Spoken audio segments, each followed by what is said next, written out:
Good morning. It's Jeffrey Christian of CPM Group. It's 11 o'clock in New York on Friday, the 14th of January. I want to talk today about hedging and specifically hedging for investors.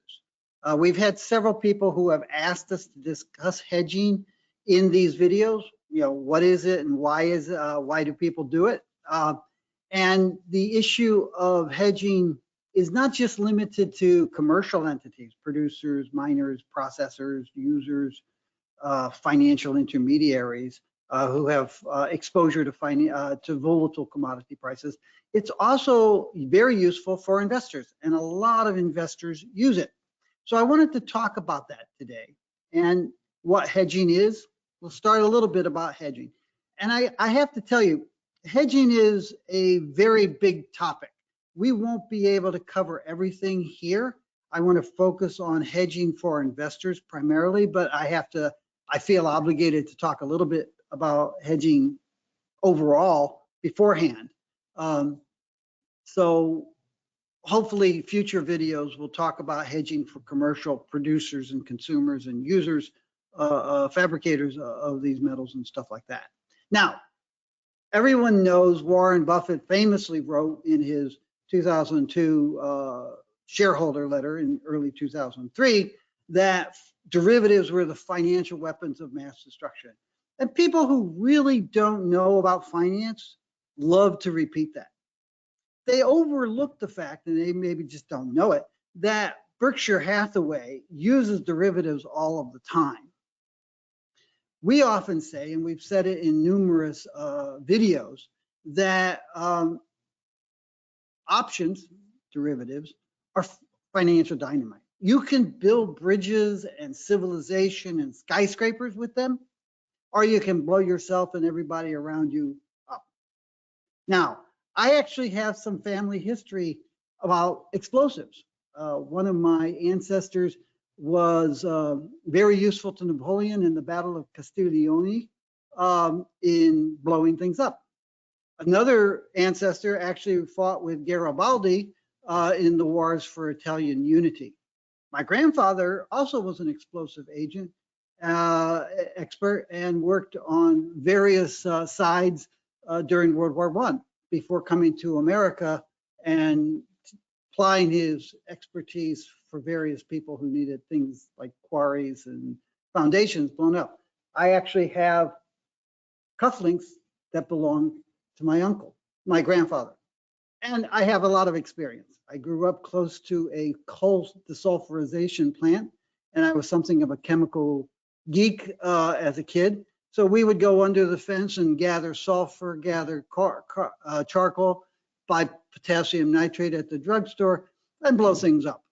And in fact, I also used to cook up nitroglycerin in my home lab. Now, let me stop there and say, when I was in the University of Missouri School of Journalism, we had this little thing about what people see and what they think they see. And they would show you these slides for a few seconds, and then they'd ask you what you saw, ask the group what you saw. And of course, there was this divergence. So they'd show you a picture of, late era Phil Spector with his massive hair. And then they'd say, what did you see? And they said, well, it was a train wreck, obviously.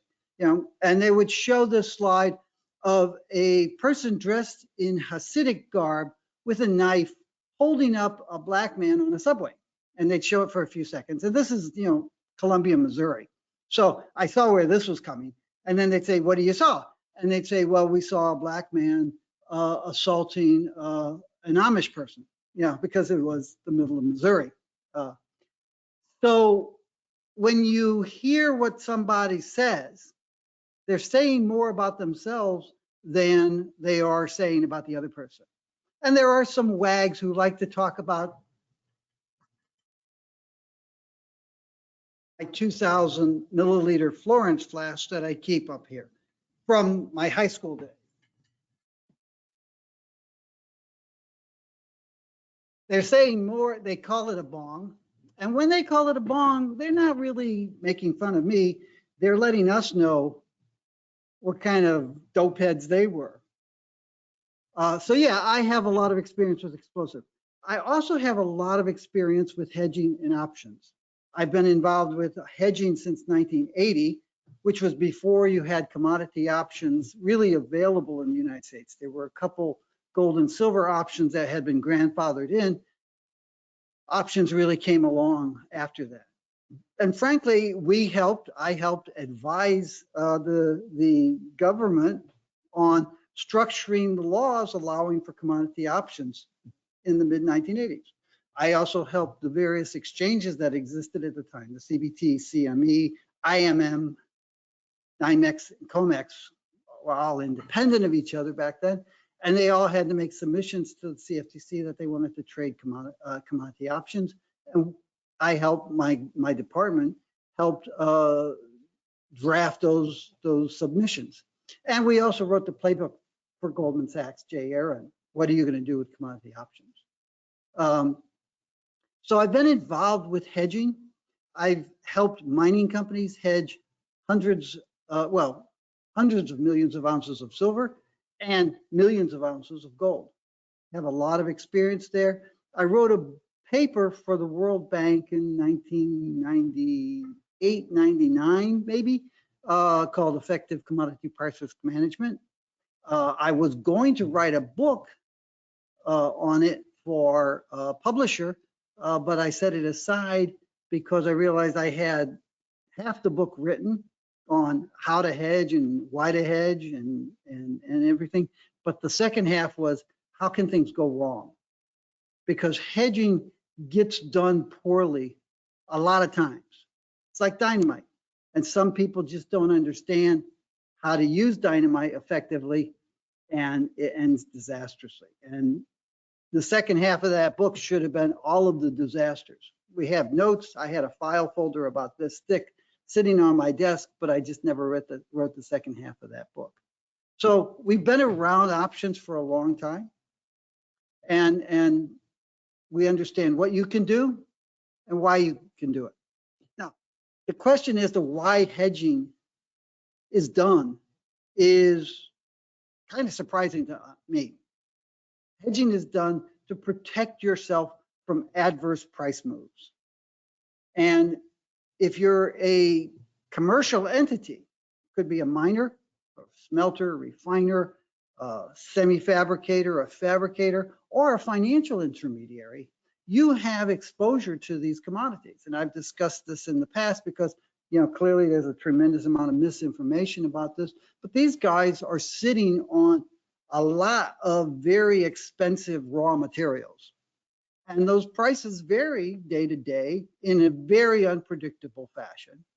And they need to protect themselves from adverse price moves.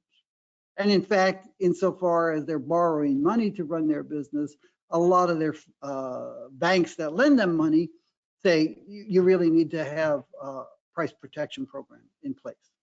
So hedging is done by commercials for that reason. Hedging is done by institutional and individual investors for the same reason. You can use futures and forwards, and you can use options. As I said, when I first started getting involved with hedging, it didn't show up. That's interesting. When I first started getting involved in hedging in 1980, as I said, we didn't have options, commodity options that you could trade. So people tended to use futures or forwards. And when you do that, you protect yourself from an adverse price move, but you give up all of your exposure to beneficial price moves. If you're an investor, you're long gold, and you say to yourself, well, I'm afraid the gold price might fall. Well, if you're going to use a future or a forward, you would then sell forward. That protects you from an adverse price move. You've locked in the price at which you'll sell, but it also gives up all of the exposure to rising prices. So it's a very inefficient way to do it. You can use options. An option would look like this. You would buy a put. That gives you the right to sell your gold at a predetermined minimum price. So you're protecting yourself from an adverse price move. The problem is that you're giving up upside. you have to pay for the option. CPM Group has things that we call participatory options, which are pretty good because what you do is you'll buy that put and you'll pay for it with a call spread, and you'll give up some of the upside, but not all of it. And you can often have a very low premium or no premium that you pay for a participatory option.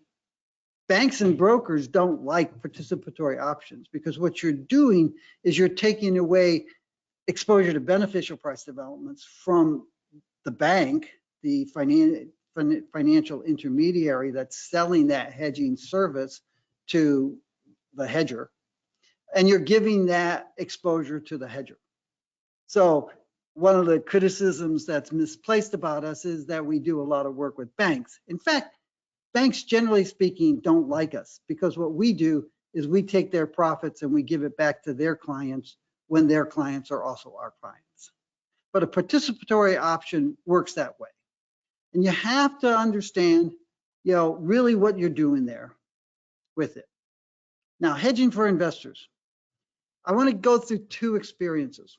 This one was in March 2008. Now, CPM Group had issued a buy recommendation in early November 2000. The gold price was $265 an ounce. And we said we thought that the gold price was going to rise way past $850 and continue to rise for decades, not years, but decades. And if you look at the history of gold prices from the mid 1960s until 2000, you saw typically a bull market in gold lasted 1 or 2 years and coincided with financial or political or economic problems. Then the problems would get better, people would buy less gold, and the gold price would fall back. But in November of 2000, we were saying, no, the economic and political environment in the United States and globally is going to be hostile, not for 1 or 2 years, but for 1 or 2 decades at least. And we were predicting what we called a gold renaissance, where investors and central banks would pivot back to gold, and that would drive the gold price high, past $850 to something higher. And we held that buy recommendation from 2000 into January of 2012. During that period of time, we were helping investors buy gold. The gold price went from $265 to $500 to $700 to $800 and to $900. And then in early 2008, it got really interesting. The world was sort of shaking apart financially.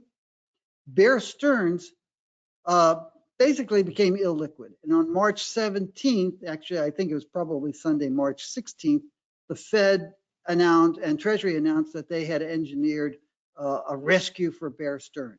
The price of gold had been testing $1,000 the week before that, but it moved forcefully above $1,000. I was in South Africa at the time, and I had a client call me and said, gold is, $1,030. Should I keep buying? And our view and our recommendation to him and to our other clients at the time was stop buying, don't buy gold over $1,000. Wait until the price gets back below or around $900. And in the meantime, buy some puts to buy yourself A, exposure to downward prices, and B, protection against downward prices. People say, well, what if it doesn't go back to $900? Well, you've lost the cost of the puts, but you still have your gold. The price of gold actually fell, as I show here, $876 within 2 weeks. We had some of our clients who had been buying gold at $700, $800, $850 an ounce. They stopped buying when the price got over 1,000. They bought puts. They hedged their long exposure to gold. And within 2 weeks, they sold those puts back at something on the order of $100 an ounce profit. You can say, well, they profited $100 on their puts, or you could say they reduced their net effective acquisition price of their physical gold by virtue of that hedge. That's why investors hedge. I have a client, there's a company that we know, one of the world's largest sovereign wealth funds. And they have an enormous position in gold futures. It's a hedge against their overseas investments in stocks and bonds. When I was at Goldman Sachs and they started trading gold shares, you didn't have options on gold shares, and most of the gold shares that were around to be traded were South African. We used to do a project where we would calculate the beta of the gold shares in their portfolio to the gold market. And every day, because they would go home hedged, every day they would sell a number of gold futures equivalent in potential value change to the value of the portfolio of gold equities that they had. So they were using physical gold to hedge their gold equities. We sometimes will do that for clients with whom we're either advising them or managing their portfolio for them. And we'll sometimes do the opposite, where we'll use gold equities or copper equities, more common for us, to use a copper equity to hedge a long copper position. So you can do all sorts of things with hedging, and it's very interesting.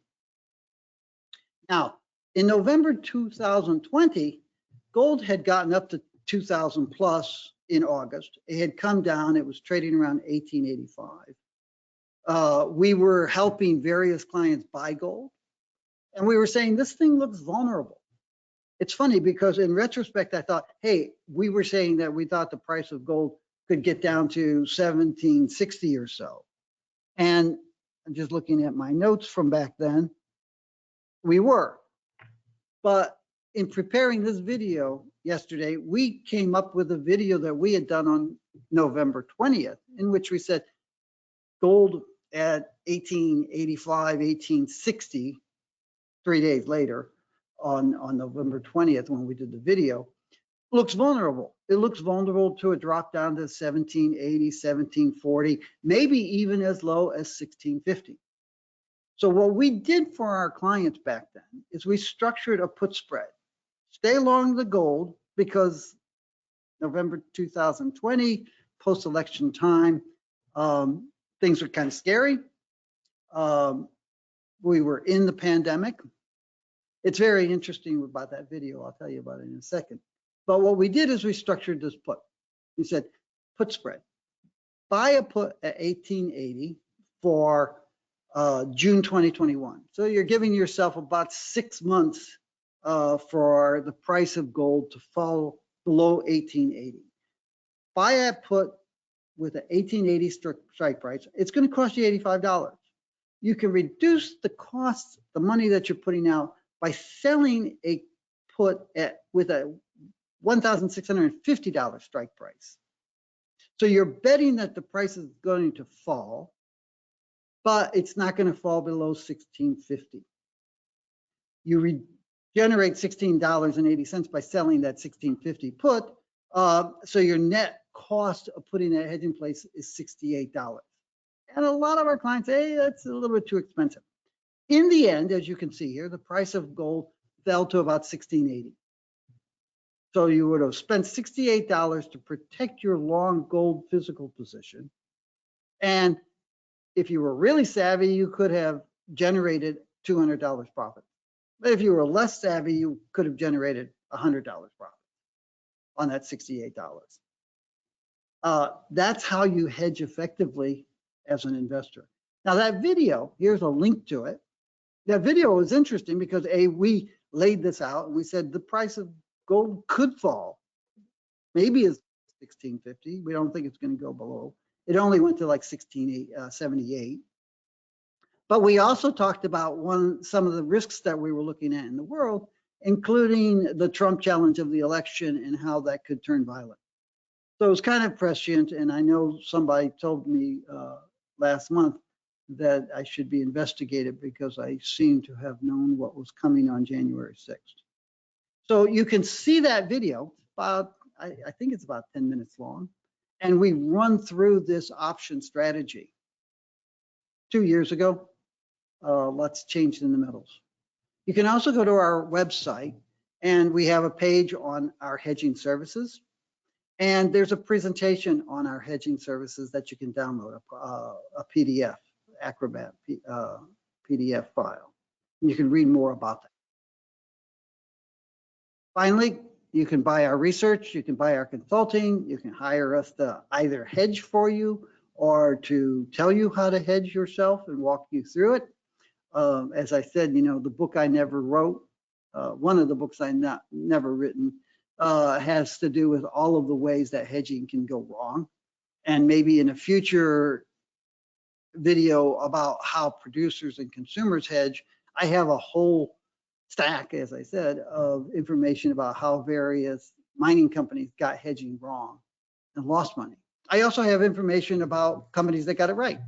Amex Gold used to generate about $160 above the price of gold in its hedging program. It was a very good hedging program, one of the best around.